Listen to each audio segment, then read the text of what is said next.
அப்புறம் என்ன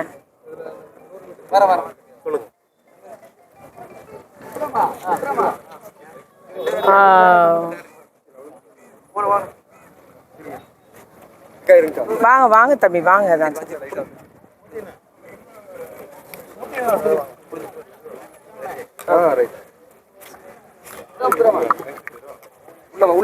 இங்க வா, இங்க பாப்பா, இங்க பாப்பா. மேல அடிச்சுடா. Sorry sorry.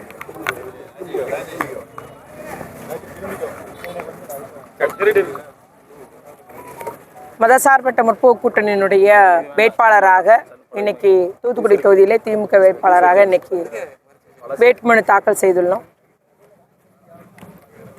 நம்மளுடைய 5 ஆண்டு கால சாதனையில சொல்லி மக்களிடம் சொல்லி நாங்கள் வாக்குகள் சேகரித்து வருகிறோம். ஆனால் இங்கே போட்டியிடுற எதிர்கட்சி வேட்பாளர் என்ன செஞ்சீங்க கேள்வி கேட்டுகிட்டே போகிறார். அதான் ஏற்கனவே சொல்லியிருந்தேன், அவர் அரசியலில் தான் ஒதுங்கி இருந்தார்னு நினச்சோம். உண்மையிலே நடந்த உலகத்தை என்ன நடந்துன்னு கூட தெரியாமல் இருந்திருக்கிறான்னு சொன்னேன். நல்லபடியாக சொல்ல போனோமா, தூத்துக்குடி மாநகர வளர்ச்சிக்கு, தூத்துக்குடி நகர வளர்ச்சிக்கு, தூத்துக்குடி தொகுதி வளர்ச்சிக்கு வித்திட்டது செய்து கொடுத்தது திமுக அப்படின்னு அடித்து சொல்லுவோம். அதை யாரும் மறுக்க முடியாது. 96 நம்ம கலெக்டர் ஆஃபீஸ் அலுவலகம் கட்டினதுலேருந்து கடல்சார் பயிற்சி கழகம், மருத்துவமனை, மெடிக்கல் காலேஜ், இந்த தடவை பொறியியல் கல்லூரி கொண்டு வந்தது.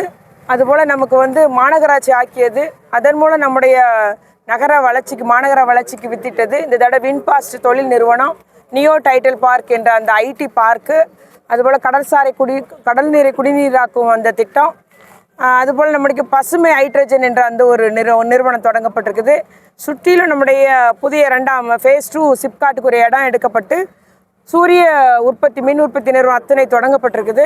அதுபோல் நம்முடைய மாநகரத்தில் நம்முடைய தொகுதிக்கு மட்டும் 210 டிரான்ஸ்ஃபார்மர்கள் அமைச்சிருக்கு. எங்கேயுமே நமக்கு இன்னும் குறைந்த மின்னழுத்தம் இல்லாத நிலையை உருவாக்கியிருக்கோம். 13 நகர்நல மையம் அமைச்சிருக்கிறோம். அதுபோல் நம்முடைய விளையாட்டு அரங்கம் பராமரிப்புக்கு, நம்ம தருவ மைதானம் பராமரிப்புக்கு 4 கோடி ரூபாய் ஒதுக்கப்பட்டுள்ளது. இதுபோல் நம்முடைய மருத்துவக் கல்லூரி மருத்துவமனையில் புதியதாக எம்ஆர்ஐ ஸ்கேன் உருவாக்கி தந்திருக்கிறோம். நல்ல முறையில் அந்த மருத்துவமனை இன்றைக்கி செயல்பட்டு வருது. எத்தனையோ பேருக்கு பயன் தரக்கூடியதாக இருக்குது.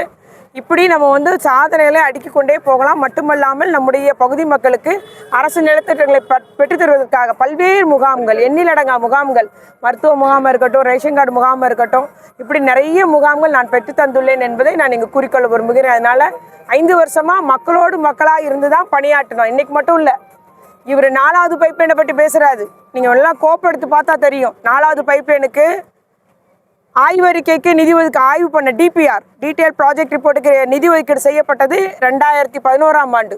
அப்புறம் ஆட்சி மாற்றம் ஏற்பட்டுச்சு. இவங்க 10 வருஷம் ஆட்சியில் இருந்தாங்க.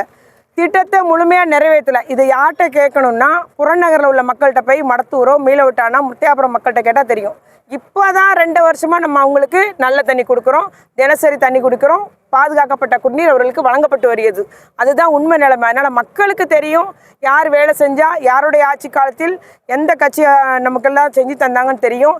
இந்த 4வது பைப்லைன் சொல்லி தொடங்கி அப்போ இருந்த மேயர் எல்லாருமே அப்படியே கடப்பில் போட்டு அந்த ஆள் கடப்பில் கடந்தது இன்றைக்கி தான் முடித்தோம். உதாரணத்துக்கு இன்னொன்று சொல்கிறேன், 2008 நம்ம மாநகராட்சி ஆக்கியதும் பாதாள சாக்கடை திட்டம் கொண்டு வரப்பட்டது. ஆனால் அப்புறம் 10 வருஷமாக அப்படியே கடந்தது.